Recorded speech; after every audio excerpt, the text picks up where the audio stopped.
8ਵੀਂ ਜਮਾਤ ਦੇ ਪਿਆਰੇ ਵਿਦਿਆਰਥੀਓ, ਉਮੀਦ ਹੈ ਕਿ ਤੁਸੀਂ ਤੇ ਤੁਹਾਡਾ ਪਰਿਵਾਰ ਆਪਣੇ ਘਰਾਂ ਵਿੱਚ ਠੀਕ ਠਾਕ ਹੋਵੋਗੇ। ਦੱਸੋ ਬੱਚਿਓ, ਅੱਜ ਆਪਣਾ ਪੰਜਾਬੀ ਦਾ ਪਾਠ 12 ਹੈ, ਜਿਸ ਦਾ ਨਾਮ ਹੈ ਹੱਸਣਾ ਹਸਾਉਣਾ ਹੀ ਜ਼ਿੰਦਗੀ ਹੈ।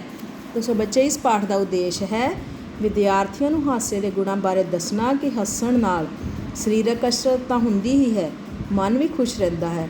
ਇੱਕ ਹਸਮੁਖ ਇਨਸਾਨ ਆਪ ਤਾਂ ਹੱਸਦਾ ਹੀ ਹੈ, ਦੂਜਿਆਂ ਨੂੰ ਵੀ ਹਸਾਉਂਦਾ ਹੈ। ਸੋ ਬੱਚਿਓ, ਆਓ ਪੜ੍ਹਦੇ ਹਾਂ ਪਾਠ ਹੱਸਣਾ ਹਸਾਉਣਾ ਹੀ ਜ਼ਿੰਦਗੀ ਹੈ। ਸਾਡੀ ਕਲੋਨੀ ਦੇ ਪਾਰਕ ਵਿੱਚ ਸਵੇਰ ਵੇਲੇ ਕੁਝ ਲੋਕ ਹਰ ਰੋਜ਼ ਉੱਚੀ ਉੱਚੀ ਹੱਸਦੇ ਹਨ। ਉਹਨਾਂ ਦੇ ਬੇਢੰਗੇ ਜਿਹੇ ਹਾਸੇ ਜਾਂ ਉੱਚੀ ਉੱਚੀ ਹੱਸਣ ਨੂੰ ਦੇਖ ਕੇ ਮੈਂ ਅਕਸਰ ਕਹਿੰਦਾ ਹਾਂ ਕਿ ਇਹ ਪਾਗਲ ਹਨ ਜਾਂ ਜੋ ਐਵੇਂ ਹੀ ਹੱਸੀ ਜਾਂਦੇ ਹਨ। ਕੋਈ ਹੱਸਣ ਵਾਲੀ ਗੱਲ ਹੋਵੇ ਤਾਂ ਹੱਸਣ, ਐਵੇਂ ਪਾਗਲਾਂ ਵਾਂਗ ਹੱਸਣ ਦਾ ਕੀ ਲਾਭ। ਇਹੀ ਗੱਲ ਇੱਕ ਦਿਨ ਘਰ ਆ ਕੇ ਮੈਂ ਪਾਪਾ ਨਾਲ ਕੀਤੀ। ਪਾਪਾ ਨੇ ਮੈਨੂੰ ਸਮਝਾਉਂਦਿਆਂ ਕਿਹਾ, ਦੀਪੂ, ਹੱਸਣਾ ਬਹੁਤ ਚੰਗੀ ਗੱਲ ਹੈ। ਇਹ ਲੋਕ ਜੋ ਉੱਚੀ ਉੱਚੀ ਹੱਸਦੇ ਹਨ, ਇਹਨਾਂ ਦਾ ਵੀ ਕੋਈ ਮਤਲਬ ਹੈ।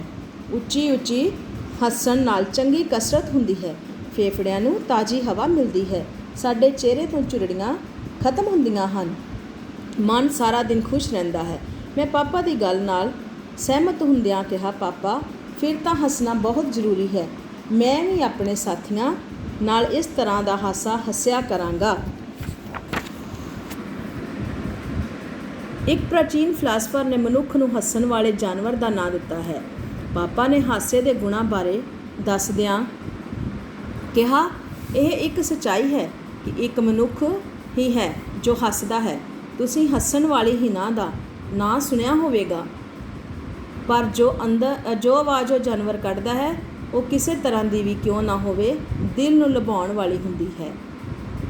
ਹਾਸੇ ਤੇ ਮਨੁੱਖ ਦਾ ਨੇੜੇ ਦਾ ਰਿਸ਼ਤਾ ਹੈ, ਜਿਸ ਦਾ ਅਰਥ ਹੈ ਆਪ ਹੱਸਣਾ ਤੇ ਦੂਸਰਿਆਂ ਨੂੰ ਹਸਾਉਣ ਦੀ ਸਮਰੱਥਾ ਰੱਖਣਾ। ਇਹ ਲੰਮੇ ਤੇ ਖੁਸ਼ਹਾਲ ਜੀਵਨ ਦਾ ਮਹੱਤਵਪੂਰਨ ਹਿੱਸਾ ਹੈ। ਇੱਕ ਹਸਮੁਖ ਕਿਸਮ ਦਾ ਮਨੁੱਖ ਕਿਸੇ ਪਾਰਟੀ ਸਮਾਗਮ ਵਿੱਚ ਚਲਾ ਜਾਏ ਜਾਂ ਕਿਧਰੇ ਮਹਿਮਾਨ ਬਣ ਕੇ ਜਾਏ, ਖੁਸ਼ੀਆਂ ਹੀ ਖੁਸ਼ੀਆਂ ਵੰਡਦਾ ਚਲਾ ਜਾਂਦਾ ਹੈ, ਤਾਂ ਉਸ ਦਾ ਹਰ ਪਾਸਿਓਂ ਭਰਪੂਰ ਤੇ ਨਿੱਘਾ ਸਵਾਗਤ ਹੁੰਦਾ ਹੈ। ਖੁਸ਼ੀ ਦੇਣ ਲਈ ਮਜ਼ਾਕ ਕਰਨਾ ਜਾਂ ਹਾਸੇ ਵਿੱਚ ਮਜ਼ਾਕ ਕਰਨਾ 3 ਤਰ੍ਹਾਂ ਦਾ ਹੁੰਦਾ ਹੈ। ਪਹਿਲਾ ਹੈ ਕਿਸੇ ਉੱਤੇ ਵਿਅੰਗ ਕੱਸਣਾ ਜਾਂ ਲਾ ਕੇ ਗੱਲ ਕਰਨੀ। ਇਸ ਕਿਸਮ ਦਾ ਮਜ਼ਾਕ ਦੋਸਤੀ ਦੇ ਦਾਇਰੇ ਨੂੰ ਖਤਮ ਕਰਦਾ ਹੈ ਤੇ ਖੁਸ਼ੀ ਦੇਣ ਦੀ ਬਜਾਏ ਦਿਲ ਨੂੰ ਠੇਸ ਪਹੁੰਚਾਉਂਦਾ ਹੈ। ਦੂਸਰੀ ਕਿਸਮ ਹੈ ਭੱਦੇ ਮਜ਼ਾਕ ਕਰਨੇ। ਇਹ ਵੀ ਮਨੁੱਖ ਨੂੰ ਅਸਥਾਈ ਖੁਸ਼ੀ ਦਿੰਦਾ ਹੈ ਤੇ ਨਾਲ ਹੀ ਮੰਦੀ ਭਾਵਨਾ ਪੈਦਾ ਕਰਦਾ ਹੈ।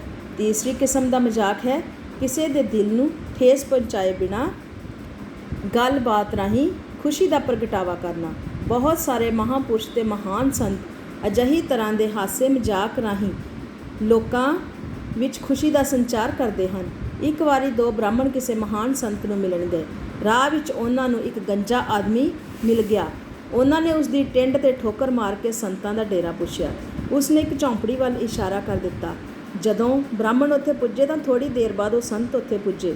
ਉਹ ਉਹੀ ਸੰਤ ਆਪ ਸਨ।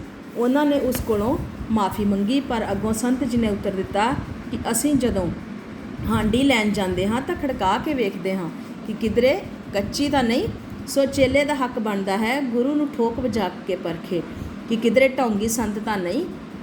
ਫਿਰ ਇਹ ਵੀ ਇੱਕ ਢੰਗ ਹੈ ਗੱਲ ਕਹਿਣ ਦਾ। ਮਨੁੱਖ ਨੂੰ ਆਪਣੀ ਹੱਸਣ ਦੀ ਆਦਤ ਨੂੰ ਵਿਕਸਿਤ ਕਰਦੇ ਰਹਿਣਾ ਚਾਹੀਦਾ ਹੈ। ਮਾਨਸਿਕ ਪਰੇਸ਼ਾਨੀਆਂ ਤੋਂ ਛੁਟਕਾਰਾ ਪਾਉਣ ਦੀ ਇਸ ਤੋਂ ਵੱਡੀ ਦਵਾ ਕੋਈ ਨਹੀਂ। ਹਸਮੁਖ ਰਹਿਣ ਲਈ ਕੋਈ ਕੀਮਤ ਨਹੀਂ ਲੱਗਦੀ। ਹਾਸਾ ਹਨੇਰੇ ਜਾਂ ਨਿਰਾਸ਼ਾ ਵਿੱਚ ਨਿਕਲ ਕੇ ਚਾਨਣ ਤੇ ਆਸ਼ਾਵਾਦੀ ਖੇਤਰ ਵਿੱਚ ਕਦਮ ਰੱਖਣ ਦਾ ਨਾਂ ਹੈ। ਇਹ ਕੁਦਰਤ ਵੱਲੋਂ ਬਖਸ਼ਿਆ ਇੱਕ ਤੋਹਫਾ ਹੈ। ਅਸੀਂ ਵੇਖਦੇ ਹਾਂ ਕਿ ਛੋਟੇ ਬੱਚਿਆਂ ਵਿੱਚ ਕਿਲਕਾਰੀਆਂ ਮਾਰ ਕੇ ਹੱਸਣ ਦੀ ਆਵਾਜ਼ ਹੁੰਦੀ ਹੈ, ਪਰ ਜੇ ਉਸ ਦੀ ਮਾਂ ਗੰਭੀਰ ਤੇ ਗੁਸੈਲ ਸੁਭਾਅ ਦੀ ਹੈ ਤਾਂ ਉਹ ਆਪਣੇ ਬੱਚੇ ਦੀ ਡਾਂਟ ਡਪਟ ਕਰਦੀ ਰਹੇਗੀ। ਹਸਮੁਖ ਪਤਨੀ ਹੀ ਘਰਦਿਆਂ ਦਾ ਦਿਲ ਜਿੱਤ ਸਕਦੀ ਹੈ, ਪਰ ਗੁਸੈਲ ਔਰਤ ਘਰ ਦਾ ਮਾਹੌਲ ਹੀ ਖਰਾਬ ਕਰ ਦਿੰਦੀ ਹੈ। ਇਹੀ ਗੱਲ ਬੱਚਿਆਂ ਦੀ ਹੈ। ਜਦੋਂ ਬੱਚਾ ਹੱਸਦਾ ਨਹੀਂ ਤਾਂ ਸਮਝੋ ਉਸ ਨੂੰ ਕੋਈ ਤਕਲੀਫ ਹੈ ਜਾਂ ਬਿਮਾਰ ਹੈ। ਕਈ ਵਾਰ ਤਾਂ ਬਚਪਨ ਵਿੱਚ ਹੀ ਉਸ ਦੇ ਹਾਸੇ ਉੱਤੇ ਪਾਬੰਦੀ ਲਾ ਦਿੱਤੀ ਜਾਂਦੀ ਹੈ। ਨਤੀਜਾ ਇਹ ਹੁੰਦਾ ਹੈ ਕਿ ਉਹ ਸੜੀਅਲ ਤੇ ਗੁਸੈਲ ਬਣ ਜਾਂਦਾ ਹੈ। ਬਹੁਤ ਸਾਲ ਪਹਿਲਾਂ ਜਰਮਨੀ ਵਿੱਚ ਹੱਸਣਾ ਕਾਨੂੰਨੀ ਤੌਰ 'ਤੇ ਮਨ੍ਹਾ ਸੀ। ਰਾਜਿਆਂ ਦਾ ਖਿਆਲ ਸੀ ਕਿ ਅਜਿਹਾ ਕਰਕੇ ਪ੍ਰਜਾ ਯੁੱਧ ਕਰਨ ਦੇ ਕਾਬਿਲ ਨਹੀਂ ਰਹਿ ਜਾਂਦੀ, ਪਰ ਅਜਿਹੀ ਗੱਲ ਨਹੀਂ। ਸਗੋਂ ਆਮ ਵੇਖਦੇ ਹਾਂ ਕਿ ਫੌਜੀ ਲੜਾਈ ਦੇ ਮੈਦਾਨ ਵਿੱਚ ਵੀ ਹਾਸਾ ਮਜ਼ਾਕ ਕਰਦੇ ਦੁੱਗਣੇ ਜੋਸ਼ ਨਾਲ ਲੜਦੇ ਹਨ। ਜੀਵਨ ਵਿੱਚ ਦੁੱਖ ਤਕਲੀਫਾਂ ਔਕੜਾਂ ਤਾਂ ਹੁੰਦੀਆਂ ਹੀ ਹਨ, ਪਰ ਜੇ ਇਹਨਾਂ ਦਾ ਹੱਸ ਕੇ ਮੁਕਾਬਲਾ ਕੀਤਾ ਜਾਏ ਤਾਂ ਜੀਵਨ ਸੁਖਾਲਾ ਗੁਜ਼ਰ ਜਾਂਦਾ ਹੈ। ਹੱਸਣਾ ਇਨਸਾਨੀ ਸਰੀਰ ਦੀ ਮਸ਼ੀਨ ਨੂੰ ਸਹੀ ਢੰਗ ਨਾਲ ਚਲਾਉਣ ਲਈ ਤੇਲ ਦਾ ਕੰਮ ਕਰਦਾ ਹੈ ਤੇ ਚੁਸਤੀ ਫੁਰਤੀ ਦਾ ਸੰਚਾਰ ਕਰਦਾ ਹੈ। ਇਸ ਵਿੱਚ ਸ਼ੱਕ ਨਹੀਂ ਕਿ ਸਾਡਾ ਜੀਵਨ ਇੰਨਾ ਔਕੜਾਂ ਭਰਿਆ ਹੈ ਕਿ ਮਨੁੱਖ ਕੋਲ ਹਸਾਉਣ ਦੀ ਵੇਲ ਹੀ ਨਹੀਂ ਹੈ। ਵਪਾਰੀ ਲੋਕ ਸਾਰਾ ਦਿਨ ਚਿੰਤਾ ਵਿੱਚ ਡੁੱਬੇ ਰਹਿੰਦੇ ਹਨ। ਅਕਸਰ ਰਾਤ ਖਾਣੇ ਵੇਲੇ ਵੀ ਵਪਾਰਕ ਮਸਲੇ ਹੀ ਵਿਚਾਰਦੇ ਰਹਿੰਦੇ ਹਨ, ਜਿਵੇਂ ਪੈਸਾ ਹੀ ਸਭ ਕੁਝ ਹੋਵੇ। ਪਰ ਅਜਿਹਾ ਨਹੀਂ ਹੋਣਾ ਚਾਹੀਦਾ। ਸਗੋਂ ਜਿੰਨਾ ਵੀ ਵਕਤ ਮਿਲੇ ਪਰਿਵਾਰ, ਦੋਸਤ ਮਿੱਤਰਾਂ ਤੇ ਸਾਥੀਆਂ ਨਾਲ ਹੱਸ ਖੇਡ ਕੇ ਦਿਲ ਦਿਮਾਗ ਨੂੰ ਹਲਕਾ ਕਰਨਾ ਜ਼ਰੂਰੀ ਹੈ, ਤਾਂ ਕਿ ਅਗਲੇ ਦਿਨ ਲਈ ਤਿਆਰ ਹੋ ਸਕੀਏ। ਆਪ ਹੱਸਣਾ ਤੇ ਦੂਸਰਿਆਂ ਨੂੰ ਹਸਾਉਣਾ, ਭਾਵੇਂ ਆਪਣੇ ਆਪ ਉੱਤੇ ਹੀ ਟਕੋਰ ਲਾਈ ਜਾਵੇ, ਜ਼ਰੂਰੀ ਹੈ। ਦੋਹੀਂ ਹੱਥੀਂ ਖੁਸ਼ੀ ਤੇ ਹਾਸੇ ਦੇ ਖਜ਼ਾਨੇ ਲਟਾਈ ਜਾਓ। ਦੁਨੀਆ ਤੁਹਾਡੀ ਹੈ, ਤੁਸੀਂ ਦੁਨੀਆ ਲਈ ਹੋ। ਡਾਕਟਰ ਜਾਨਸਨ ਦਾ ਕਥਨ ਹੈ, ਹਰ ਮਨੁੱਖ ਨੂੰ ਦਿਨ ਦਾ ਕੁਝ ਹਿੱਸਾ ਹੱਸਣ ਵਾਲੇ ਆਦਮੀਆਂ ਦੀ ਸੰਗਤ ਵਿੱਚ ਬਿਤਾਉਣਾ ਚਾਹੀਦਾ ਹੈ। ਇਹ ਵੀ ਯਾਦ ਰੱਖੋ, ਤੁਸੀਂ ਹੱਸੋਗੇ ਤਾਂ ਸਾਰੀ ਦੁਨੀਆ ਤੁਹਾਡੇ ਨਾਲ ਹੱਸੇਗੀ, ਪਰ ਜੇ ਤੁਸੀਂ ਰੋਵੋਗੇ ਤਾਂ ਇਕੱਲੇ ਹੀ ਰੋਣਾ ਪਵੇਗਾ। ਦਿਨ ਵਿੱਚ ਇੱਕ ਵਾਰ ਖੁੱਲ੍ਹ ਕੇ ਹੱਸਣ ਨਾਲ ਸਾਰਾ ਦਿਨ ਹਲਕਾ ਫੁਲਕਾ ਲੰਘਦਾ ਹੈ। ਹਸਮੁਖ ਇਨਸਾਨ ਕਿਧਰੇ ਵੀ ਚਲਾ ਜਾਵੇ ਕਿਸੇ ਜਾਣ ਪਛਾਣ ਦਾ ਮੁਹਤਾਜ ਨਹੀਂ ਰਹਿੰਦਾ, ਸਗੋਂ ਹਰ ਕੋਈ ਉਸ ਦੀ ਸੰਗਤ ਮਾਣਨਾ ਚਾਹੁੰਦਾ ਹੈ ਤੇ ਨੇੜੇ ਰਹਿਣਾ ਚਾਹੁੰਦਾ ਹੈ। ਸਾਡੇ ਜੀਵਨ ਦਾ ਉਦੇਸ਼ ਇਹੀ ਹੋਵੇ, ਖੁਸ਼ ਰਹੋ ਤੇ ਖੁਸ਼ ਰੱਖੋ। ਸੋ ਬੱਚੇ, ਸਾਡਾ ਅੱਜ ਦਾ ਇਹ ਪਾਠ ਸੀ, ਹੱਸਣਾ ਹਸਾਉਣਾ ਹੀ ਜ਼ਿੰਦਗੀ ਹੈ।